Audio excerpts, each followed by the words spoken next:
My name is Dermot Dunn, and I used to be a police officer with Belcher Police. This is part 4. And yes, I'm doing this at 10 to 4 in the morning because I still haven't had any sleep, but had some other things to sort out. So, this is about the investigation and to clarify some other little bits in that which just don't really make an awful lot of sense. Initially, this all started off with the suspension the day that they stopped me from working. Now, considering this was at the beginning of, it's got the 4th of April, this was dated. So, an officer from PSD, who I dealt with before, and we'll get more into that in another video, handed over the papers on behalf of the investigating officer. I was also handed a notice of suspension, and I'll just read that to you. And this was from the Chief Constable. So he states, "I'm very concerned by the nature of the allegations, which present PC Dunn, in my view, as a genuine risk to female members of the public. I also consider my risk to female colleagues in the workplace. Bedfordshire Police is currently undergoing its biggest period of recruitment in history, with over 300 of our officers being young students, 50% of which are female officers. I therefore consider redeployment inappropriate, especially given the allegation includes misuse of police systems. I'm also aware of a previous matter where PC Dunn received a final written warning in 2018. And with regards to public interest, and believe me, we're going to go into the 2018 situation. That's, if you thought this was something, you're not going to believe 2017, 2018, all the way up to this. It'll knock your socks off. With regards to public interest, were the public to be aware of the circumstances of this allegation, there would be significant adverse impact in confidence were this officer not to be suspended.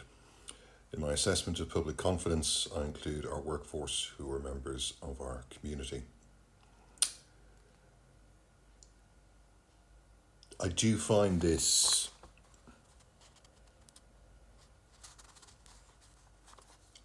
overboard.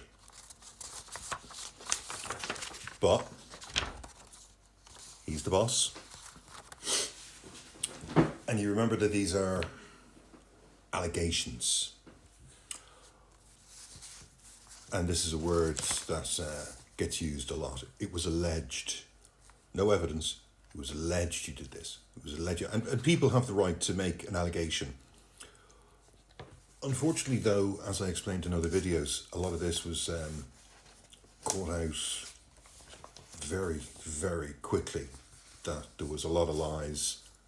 There was no evidence to suggest that I'd even gone through any policing systems. They provided no evidence whatsoever. The other thing, as I shuffle around paperwork, the other thing, I'll come back to this regarding the guidance notes for officers suspended from duty, and they talk about welfare, and we'll get into that. What does concern me, and speaking of allegations, it does concern me that the very person who was suspending me, allegedly, he was caught in an extremely compromising position with one of his superintendents. So much so that, allegedly, even the Sun newspaper went round to her house to try and get comment from her.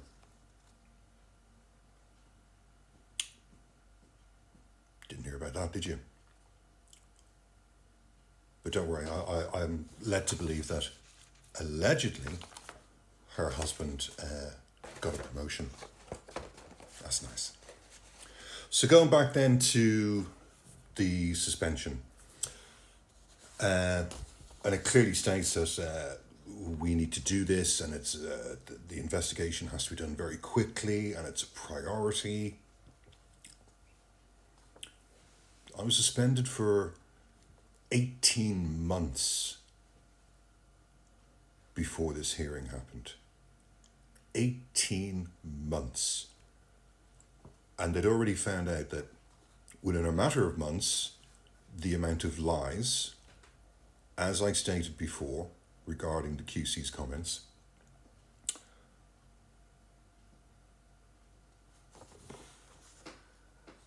"18 months." So we go forward then to the situation where I was given what we call Federation rep, and they come out to chat to you. Now, a fellow who was initially got in contact with me, I had no trust whatsoever. I spoke to him regarding a matter off the record regarding another Federation representative. We'll be getting to them in the next videos. And this conversation was supposed to be private. But he just went back and told her everything, all my concerns. He just went and told her. And then I got a kind of like a shitty email from her. But again, we'll go into that another time. So much for the, it's a priority for the investigation to be done quickly, and that the officers only to be, if they are to be suspended for as quickly as possible. When the investigation did happen with an interview, and I had another Federation representative, it states clearly in regulations updating the subject of the misconduct investigation. So the investigating officer must ensure that the officer is kept informed of the progress of the investigation.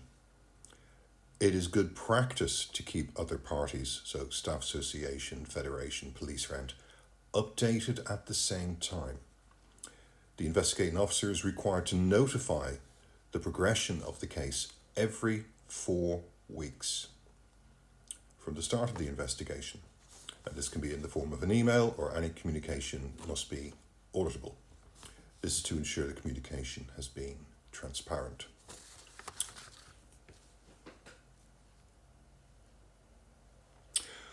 It clearly states that the officer is to be kept informed. Good practice, as I said, to keep other parties informed. Now, I don't know how many other forces do this, but Bedfordshire Police did not do this.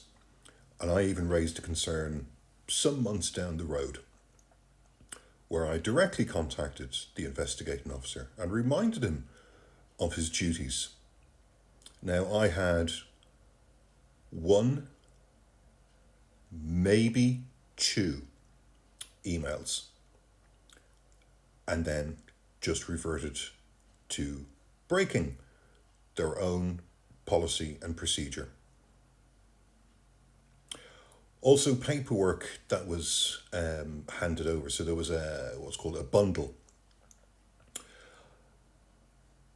And when we went into the interview, and the fella had said, "Oh, have you got your papers?" And I just thought he meant the paperwork I was given on the day, so my suspension paperwork and the initial thing. But there was a whole bundle. There was statements. There was stuff. I was never sent this. So we go through the interview. And some of you might find this neither here nor there, but my father had passed away a week before the interview took place. I just wanted to get it out of the way. You'd think there would have been something from the interviewer and his colleague to say, "Sorry to hear that your old man passed away." And considering he was a police officer himself, nothing. This is going to go to a 4.2.